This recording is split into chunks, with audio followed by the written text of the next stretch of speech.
تنتهي الموجة وأين يبدأ البحر.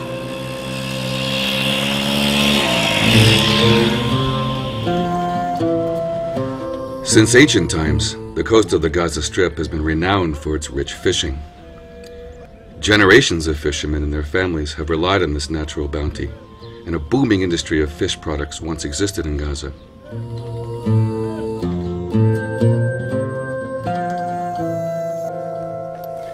Now, Gaza's 3,000 licensed fishermen and the estimated 40,000 people who depend in one way or another upon the fishing industry can no longer survive on the fish brought in.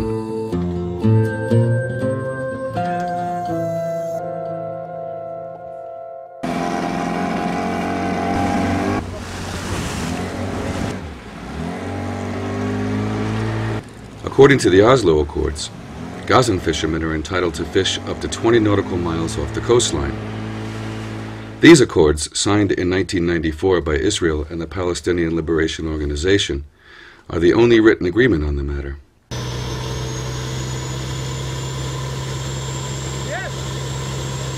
Nevertheless, since 2000, Israel has been unilaterally and illegally reducing the fishing range accessible to Gazan boats.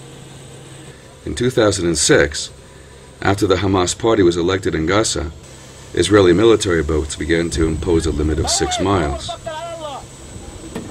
Since the Israeli attack on Gaza in December 2008, this has been reduced again to just 3 miles from shore. Fishermen who overstep this limit are fired upon. Sometimes they are arrested and their boats are confiscated. امبارح بس وصلنا 3 ميل طخ علينا اشي كتير. كان معاي ولدين صغار، عمر الولد 10 سنين 11 سنة. والله صار طخ عليهم والولاد التمسوا، انا مقعدهم هنا طخ عليهم وطخ على الكابينة. اخذت اولاد ورحت فيهم ورا، قلت طخ اللي بده يسوي اللي بده اياه قدام، مش قادرين نسوي شيء معاه. قعد يمكن تقريبا 3 ساعة الا ثلث بالضبط هو يطخ علينا، واحنا واقفين مش راضيين نمشي بالمرة، مش قادرين نمشي. في الاخر وين لما نزيغ هو من كثر الطخ فلحنا وضلنا ماشي. الولاد اللي معاي خافوا، روحتهم الصبحيات مش قادرين يقفوا على اجريهم من كثر الخوف.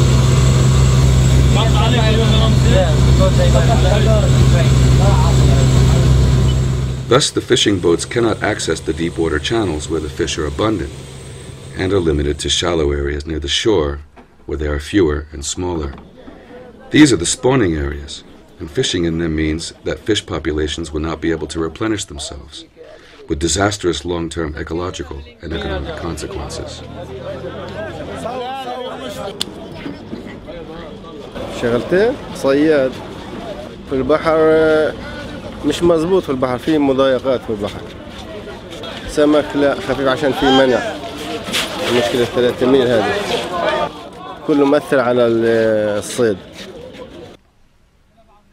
Since the borders are closed, gasoline supplies are limited and irregular, and prices very high.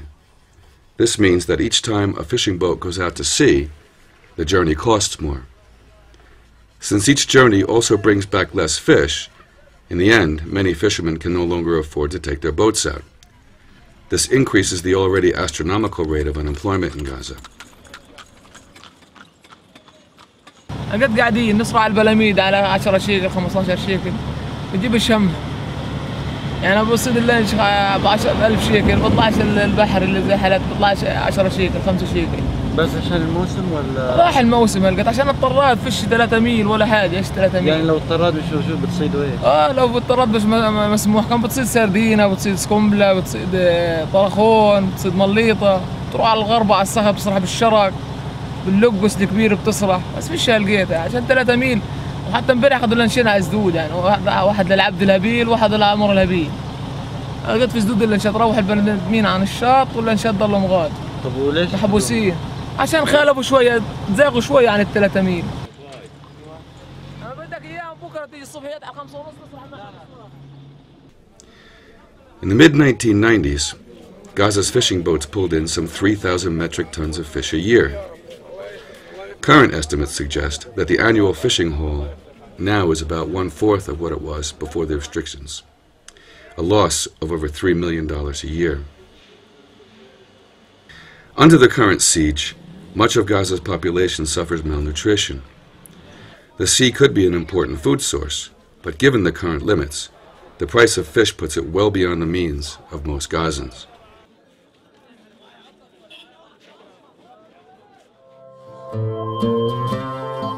Israeli authorities claim that Gazan fishing boats could carry weapons, and that by restricting fishing areas they protect Israel's security.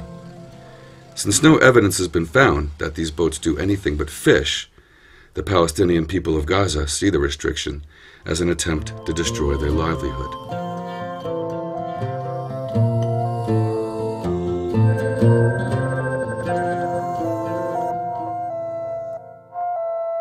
أين تنتهي الظلمات وأين يبدأ النور